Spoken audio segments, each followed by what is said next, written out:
Hello, I'm Officer Angela Haseman. And I'm Community Relations Officer Jim Long. Happy holidays and welcome to the Plymouth Police Department show, Along for the Ride. In this month's show, we will be talking about staying safe during this holiday season. In addition, give the gift of safety by learning about the Heart Safe Plymouth program. So join us for the next half hour as we take you along for the ride.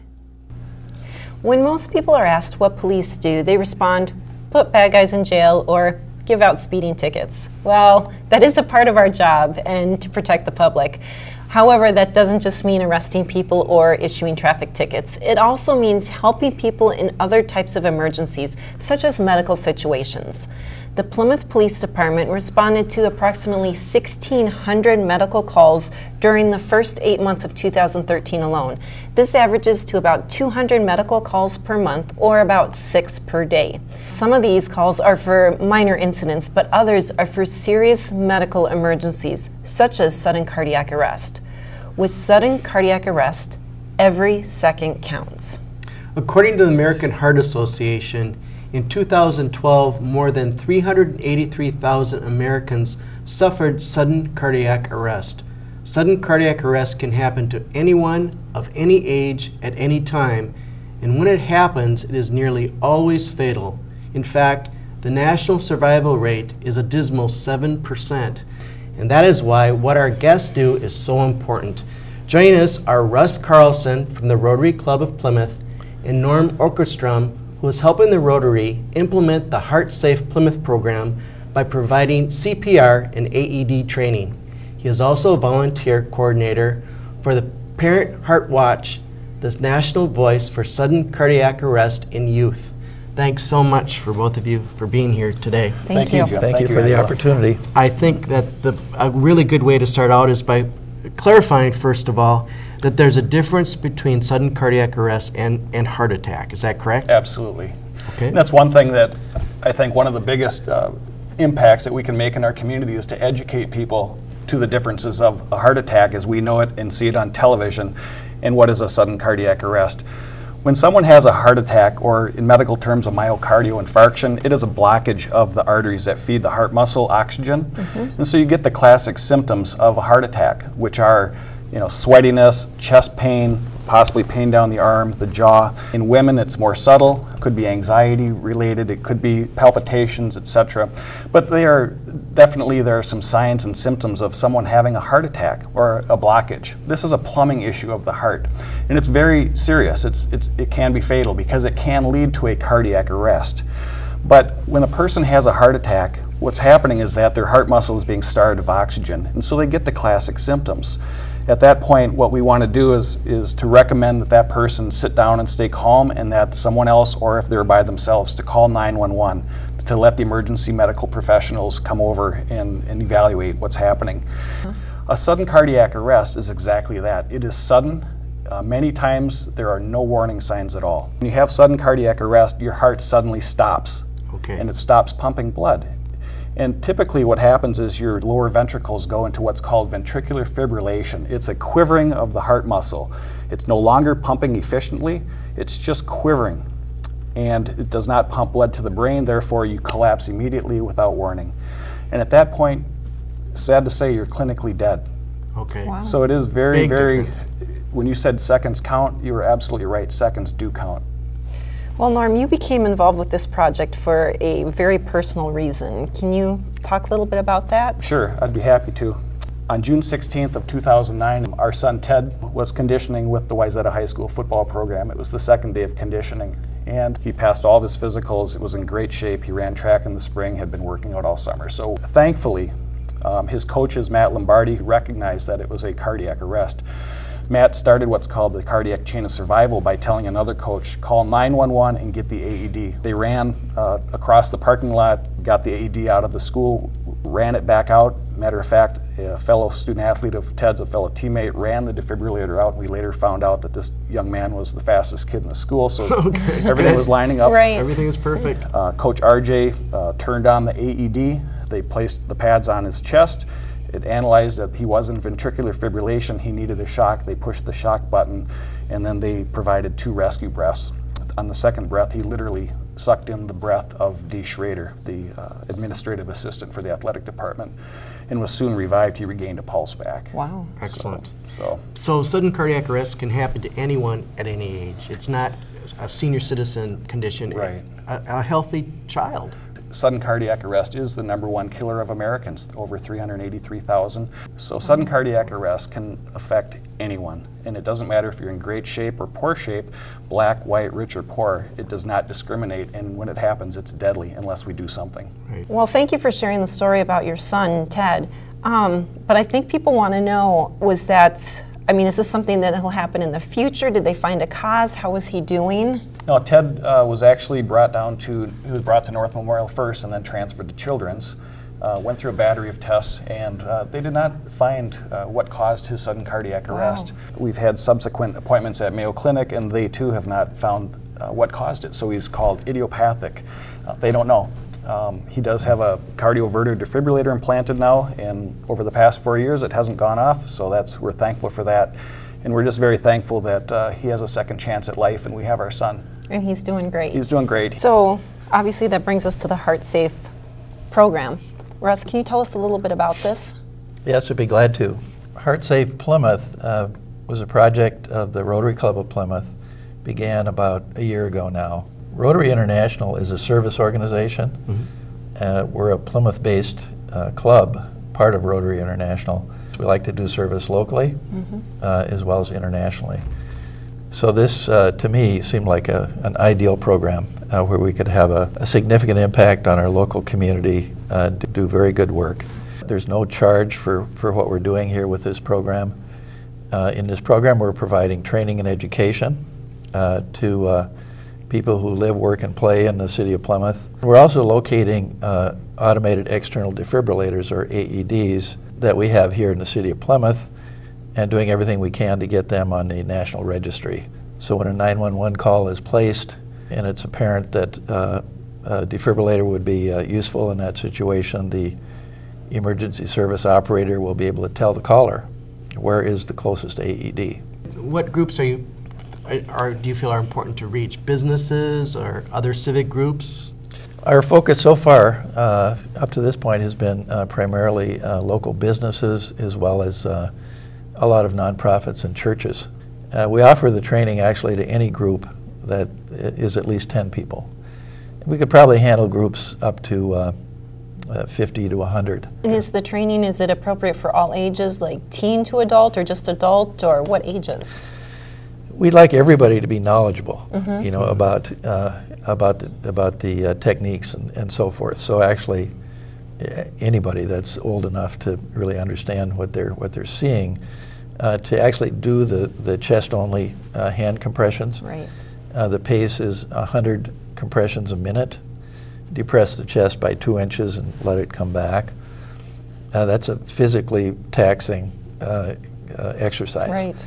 Other than that, I mean, we can provide training actually to elementary school students if they have the size and the strength, mm-hmm. all the way up to senior citizens. Oh, that's great. Wonderful. How long is the training? And it's free, you said, correct? It's Yes. free, and it lasts an hour. We have a DVD that we show as part of the training. What we teach is actually provided by the American Heart Association. But this isn't necessarily a certification program, is it? It is? It's a 1-hour certification program that will give you the basics to know hands-only or compression-only CPR, mm-hmm. and how to use an AED. Okay. It's not the 3-hour course like the Heart Saver course. Right. So if you need to get recertified in that, or if you wanted to take that Heart Saver course, which also covers basic first aid, it's really a course that you would want to take through the American Heart Association, Sure. the Red Cross, or the Right. Minnesota Safety Council. The compression-only CPR course that we're talking about really is the basics of understanding what cardiac arrest is, the difference between a heart attack and cardiac arrest, and then what is that cardiac chain of survival? Right. What can you do to increase the chance of that person's survival? 2/3 of the time, people do not do anything when they see someone collapse because they're just not sure about it.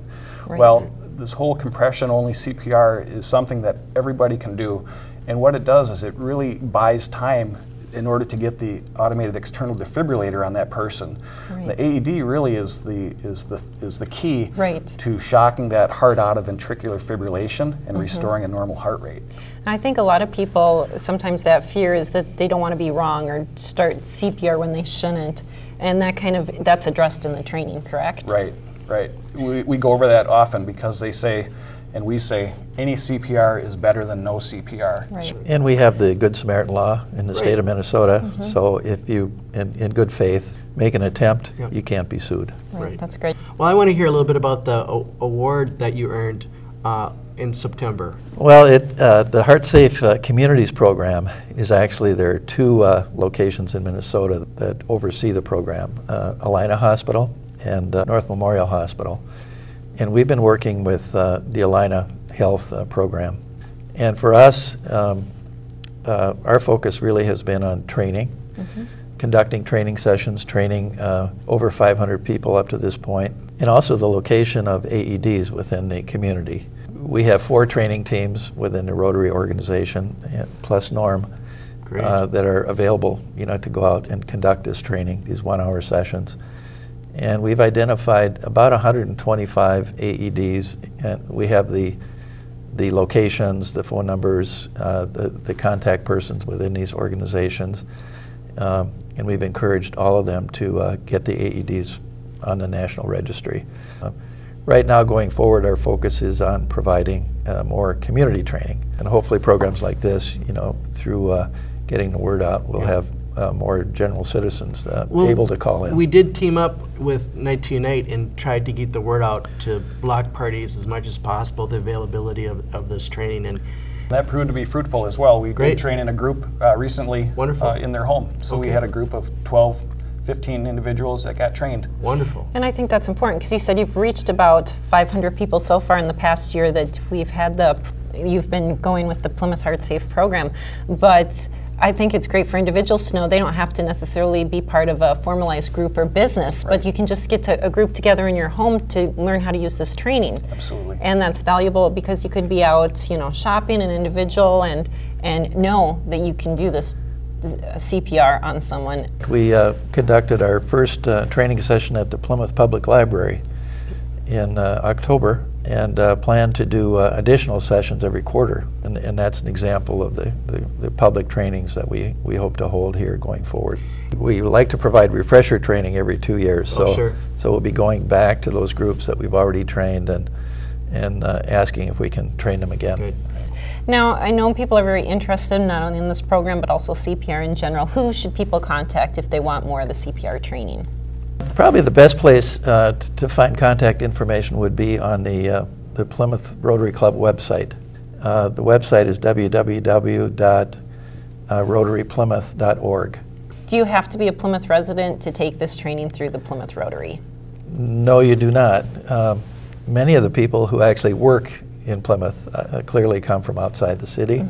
So we've trained many non-Plymouth folks, as part of this training, and we'll train wherever we can train people because it's all about saving lives. Yeah. Well, here's some of the things that you use when giving the class. Let's talk about each of them. Sure, thanks Jim. We have a recessive Annie. These allow us to be very portable, and so we can go into any business or any church or other organization that wants training. Perfect. And we bring the mannequins. We also bring these are nice knee cushions that the Plymouth Rotary has put together to save our knees. Oh, that's a good idea. Absolutely. The training does require that individuals will go on their knees, and although it is video-based, they will be pushing on the mannequins. And this particular Mini Annie has a built-in clicker in the center of the chest that, when pushed down 2 inches or more, will give you an audible click. And so we go with the video and basically teach how to do hands-only CPR using the palm of your hand on the center of the chest, then pushing down at a rate of 100 beats per minute at 2 inches deep. Some AEDs have a button that the AED will ask the person to push the shock button. Right. Newer versions of the AEDs now have it fully automatic so that the machine determines if the person needs a shock and actually shocks the person. Oh, wow. So it makes it a lot easier, and people don't have to worry about hurting somebody because the AED will not shock somebody that does not need to be shocked. This particular AED, it's very easy. It's basically, if you can turn it on, you can use an AED. Call for help now. This is basically pulling the pads out, locating the pads. Pull red handle to open bag. And then the pictures, and all Look AEDs at pictures on pads. have pictures on them. Peel one pad off blue plastic. Apply pad to bare skin, Okay. exactly as shown in the picture. This one says underneath the Press rib pad cage. firmly. Peel other pad off blue plastic. Apply pad to bare skin, This would go on the- exactly as shown in the On picture. the upper chest. So you're Press basically, pad firmly. okay. And at that point, the Remove. AED, Do not touch patient. so now it's analyzing. Evaluating heart rhythm. Stand by. Preparing to shock. Everyone clear. Good. Clear Do the people not out. Do not touch touch. patient. Delivering shock. Shock delivered.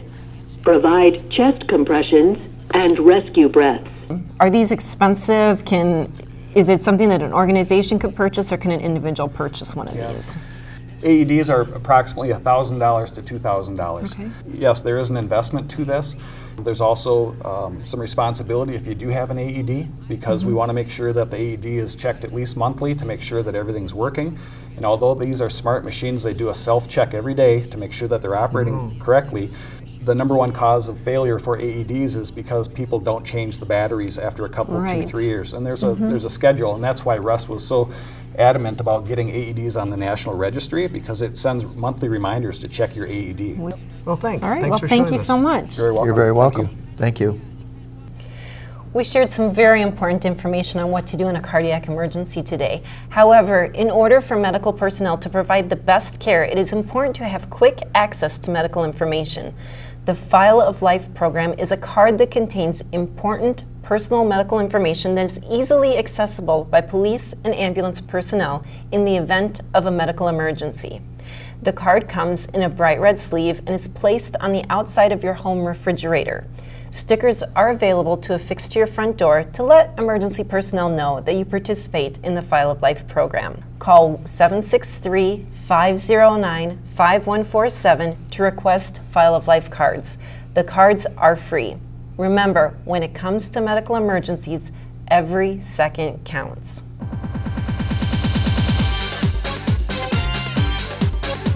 Hello, I'm Officer Dave Groth with the Plymouth Police Department Traffic Unit.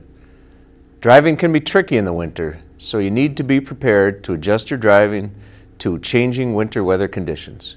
Almost everyone who has driven in snow and ice has probably experienced the horrible feeling of losing control of the car because the vehicle starts to skid. There are some things you can do to reduce the likelihood of a skid, but I also want to talk to you about what to do if you find your vehicle skidding out of control. First, to reduce the chances of your vehicle skidding, slow down. This is especially important during any inclement weather and whenever you go around curves. Many skids are caused by driving too fast. The faster you go, the less time you will have to react to changing road conditions, and the more likelihood you have of overdriving the vehicle's capabilities. Second, avoid following the vehicle in front of you too closely. Stay at least 2 seconds behind the vehicle in front of you and increase this to at least 4 seconds in inclement weather. This will allow you to have time to steer your car out of harm's way and give you enough time to brake safely. Finally, allow plenty of extra time when approaching a stoplight or stop sign. The distance required to brake doubles in bad weather when there is rain or ice on the streets. However, even if you follow these tips, you may still experience a skid. In order to safely get your vehicle back in control, it is important that you don't panic. At the first sign that your tires have broken free and are no longer providing traction, take your foot off the accelerator. This will automatically reduce your speed and oftentimes will be all you need to do to regain control of your vehicle.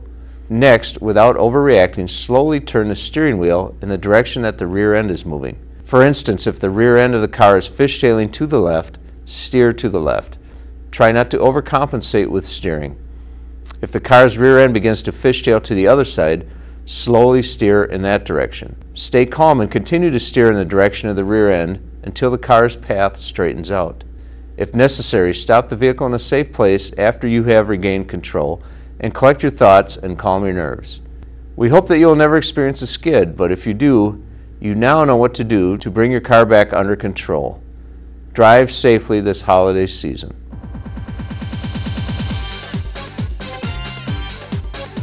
Let's take a look at some recent reported crimes in the City of Plymouth and talk about some ways to prevent them. In the last 2 weeks, there has been an increase of damage to property reported to the police. During this time period, people have reported that a utility box was spray painted, someone drove through a resident's front yard and caused damage to new sod, a street sign was knocked over, and in addition, 2 cases where businesses were spray painted with graffiti. There were also several mailboxes damaged, and a picnic table and bench were damaged as well. What all these incidents have in common is that they took place during the night. Please be on the lookout for suspicious behavior, and if you hear unusual noises at night, check it out. Please call 911 if you think the police should check out what you've seen or heard. Well, we were doing so well with reported cases of car break-ins, but the last crime statistics that I looked at showed a marked increase. In the past 7 days, copper wire, a saw, credit cards, 2 purses, a drill, a laptop computer, a gym bag, a GPS unit, and a cell phone were all stolen from cars in the city. Remember, never leave items of value in your car. Car break-ins are the most common crime that is reported in Plymouth, but they are also the easiest to prevent if you just take a few minutes to remove your valuables. From all of us at Along for the Ride, practice good security habits and stay safe.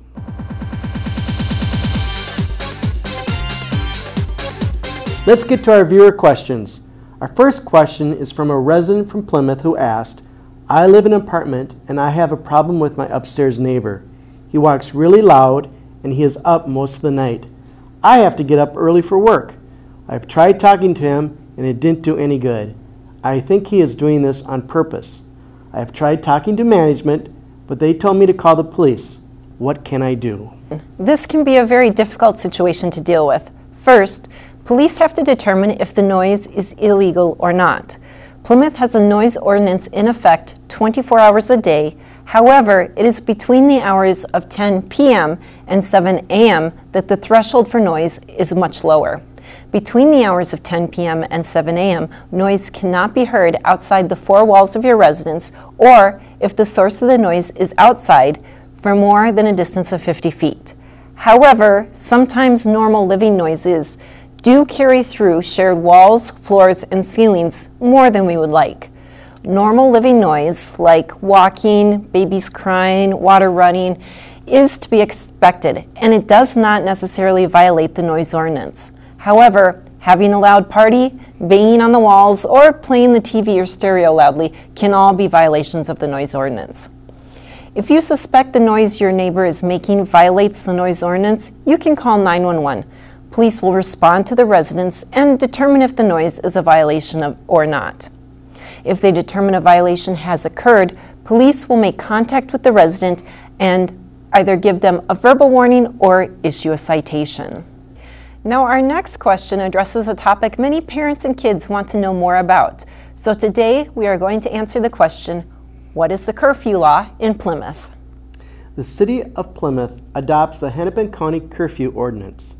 The ordinance prohibits juveniles from being in a public place or establishment during certain nighttime hours. A public place is any place to which the public or a substantial portion of the public has access, including streets, parks, schools, movie theaters, and restaurants. The curfew ordinance requires youth to be home at a certain time depending on their age. And so for kids under 12, they are required to be home by 9 p.m. Sunday through Thursday and 10 p.m. on Friday and Saturday. Children between the ages of 12 and 14 are required to be home by 10 p.m. Sunday through Thursday and 11 p.m. on Friday and Saturday. 15 to 17-year-olds are required to be home by 11 p.m. Sunday through Thursday, at midnight Friday and Saturday.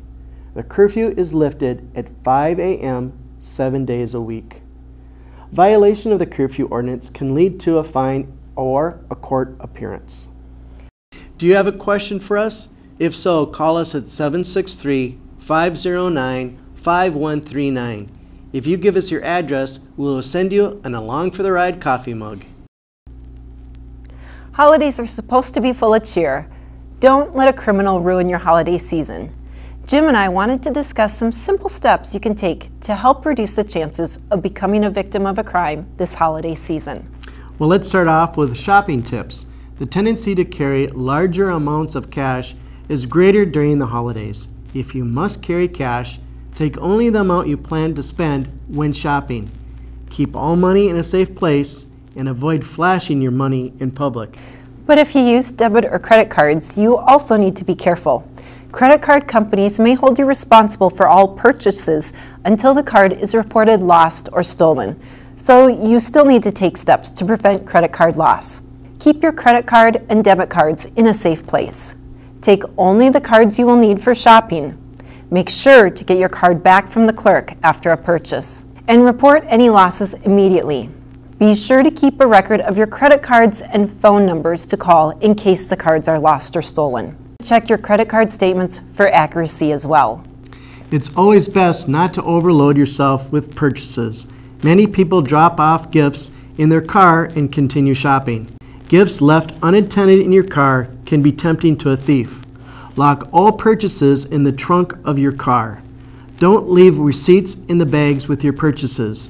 Pick up major items at the end rather than at the beginning of a shopping trip. Immediately remove all purchases from your car when you return home.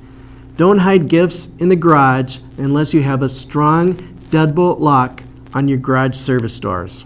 More and more people are ordering the gifts on the internet. Home deliveries are more common than ever because of this. So when you shop online, make sure to shop only on trusted retail websites. Be very careful about typing in a website address and never click on a link from an unsolicited email. Try to schedule your deliveries whenever you are home if possible. If not, try to make arrangements to have your boxes delivered to your neighbor if you are unable to be at home. And if you live in a multi-unit building, encourage management to secure deliveries. And don't forget safety after the gift opening has occurred. Break up boxes from large purchases such as electronics and put inside a bag before placing the boxes in recycling.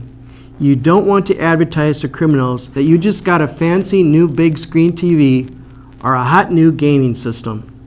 We hope you found these holiday crime prevention tips helpful and that you've practiced them faithfully. Have a fun, safe holiday season.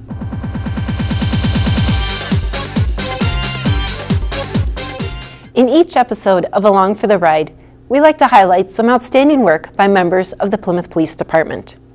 For this show, I would like to highlight Patrol Commander Craig Lindman. After nearly 30 years of dedicated service, Craig Lindman just retired from the Plymouth Police Department.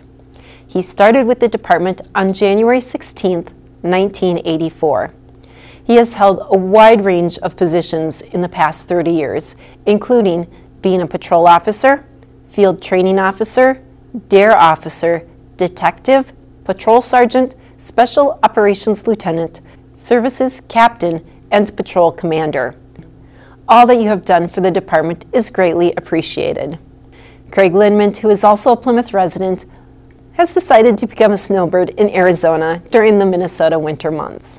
Enjoy a well-deserved and happy retirement, Captain Lindman. Thank you for watching Along for the Ride. We hope you found the show informative. If you have a question or a topic suggestion, please contact us at 763-509-5139. And don't forget to join us next time as the ride continues.